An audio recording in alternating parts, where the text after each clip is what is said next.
Hello and welcome. We've made it to the last lecture in our series where we'll be talking about the last step in the evidence-based practice process, assess. So my name is Sarah Villery and I am part of your library instruction team here at Red Rocks. I'm also a nurse practitioner with over 10 years of experience in direct patient care. So here's our agenda for today. I will first provide a recap of what we covered in session 4. Then we'll talk about the next step and the last step in the process, assess, including how to evaluate the patient's outcome and your own performance with the evidence-based practice process. Finally, we'll talk briefly about what comes next. So we've covered this in each of the other sessions, but here's another reminder that the library is here to support you.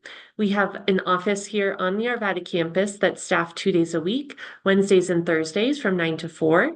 You can also book a one-on-one appointment with us for research help. It can be in person or virtual. Just scan this QR code or go to this URL listed below to reserve a time with us. And we've also looked at this graphic in every session, but I wanted to take a moment again to really put this lesson into context for you. So recall the 5 A's of evidence-based practice. This is the structured framework that we use to find and connect research into practice. So we're at the last step in the cycle here, assess, meaning evaluating the evidence-based practice process. In the last session, we talked about the 4th step, apply, and we discussed about how to apply the evidence that we found to patient care and to our practice. So this came back to our original definition of evidence-based practice, that we're combining 3 things to inform clinical decision-making. 1, the best available evidence. 2, clinical expertise, and 3, individual patient values and preferences. And last session, we talked about how these last 2, clinical expertise and patient values, can really come into play when we're making a clinical decision.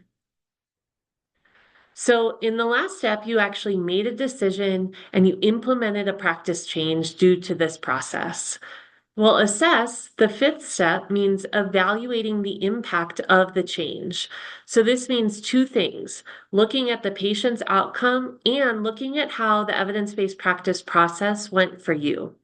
A lot of times this step can get skipped, but it's really important to monitor and evaluate any changes and outcomes because we want to support positive changes and we want to update or correct negative ones. Remember that just because an intervention is effective in a controlled trial or in the evidence doesn't mean that it'll work that way in a clinical setting, and especially not in your unique patient or your unique situation. You don't just send a patient on their way, right? You want to follow up and monitor and make sure the outcome is as you would expect. Additionally, when you think about the entire process and how it went for you, you may notice some flaws or ways to improve the process for next time. Maybe you learn ways that your results differed from the literature, and then you can carry that forward for future patients. Maybe you figure out ways to become more efficient so that it doesn't take you quite as long. Maybe you figure out that you need a little bit more practice on one of the steps. So really assessing how the whole process went for you is important to making sure that you can keep doing this and you can do it better and better each time. So first, let's discuss how we can evaluate the patient outcome. Well, to evaluate the impact of the decision on the patient, you need to have quantifiable measures and a plan for how you're going to obtain the data. So what are you going to measure and how are you going to get that information? For the first question, what will you measure? Think about the outcome in your PICO question, that O component, because that's what you were attempting to impact when you started this whole process. If, for example, you were looking at different weight loss interventions and the outcome that you were looking at was a patient's weight, right? Perhaps you would want to measure the patient's weight in pounds. Maybe you want to measure their BMI. Maybe that is the data that you are going to gather. So how are you going to follow up with this patient? Maybe you want them to come back in for weight checks so that you can get that data. The second piece of this is knowing where or how you plan to get the data. So Is this data that you have access to, and is it easy to obtain, or is it really difficult for you to get? For example, is it somewhere in your EHR or electronic health record that you can pull easily? Or maybe there's someone else where you work that records or stores the data that you need. So maybe you need to reach out and collaborate with that person. If I were looking at weight, for example, as what I'm measuring, I could pretty easily pull that data from the patient's EHR, and some EHRs may even be able to generate a graph for me on that to see and compare the data over time. So think about, depending on what you're measuring, where are you able to find that data? Because you do want it to be data that's accessible to you, right? If it's data that you can't get, then maybe you need to look at a different measurement with data that you can get, because otherwise you can't evaluate it. How frequently will you collect the data? So how often do you want to follow up with this patient? And this will vary depending on what the intervention is and on the patient.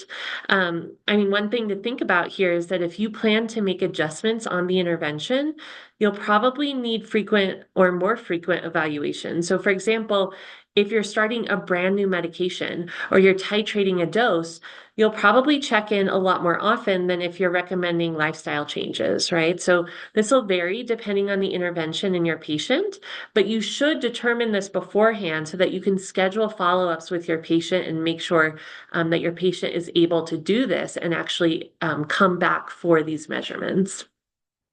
What is the duration of data collection? So how long do you want to collect the data for? What is the timeline for when you would know if you achieved your goal? So for the example of a weight loss intervention, maybe you want to monitor for a year because initial weight loss takes time. And then you also want to see if the weight loss is sustained over a certain period of time. So how long do you want to follow up with this patient to determine the impact, right? Once you have all the data that you want to collect, you can compare it to your baseline data to see what change, if any, came from your intervention. Now, it's also important to evaluate the evidence-based process in general, thinking about the effectiveness and efficiency from steps 1 through 4. So how did you perform in the process? How could you improve for next time? So some things to think about. Did you ask a clear, focused question using PICO? Did you search for evidence in the right sources? Did you use an appropriate search strategy? Did you critically appraise the evidence? Did you integrate the evidence with your own expertise and the patient's preferences and values and implement it into practice? Was the patient an active part of this process? How did you help them make this decision? And then what were the outcomes for your patient? So these are some things to think about and reflect on so that you can really improve next time. So once you've completed the assess step, that really is the end of the cycle, and it is a cycle, so you can start again. Maybe you have some more questions or the process illuminated new questions, right? And so you start back at ask. But one thing that I wanted to mention that I think is so important and sometimes is even added in as part of the process is disseminating the results. So sharing your experiences. Contribute to the scholarly conversation to build upon previous research. Sharing what you did helps avoid duplication of effort for people in similar situations. It strengthens clinical approaches that are evidence-based. It promotes best practices. So you may have achieved wonderful outcomes for your patient, or maybe you learned really important lessons. But share this with your colleagues or your organization or even the field as a whole. Dissemination can range from sharing at a staff meeting, maybe to a conference presentation like a poster or lightning talk, publishing your experiences in journals or newsletters, maybe sharing through professional organizations. Whatever this looks like for you, share about this process, share about what you learned, and how this experience was for you, because that can be really helpful for patients, for other clinicians, just moving forward to pass it along. Here is a link to the research guide on our series.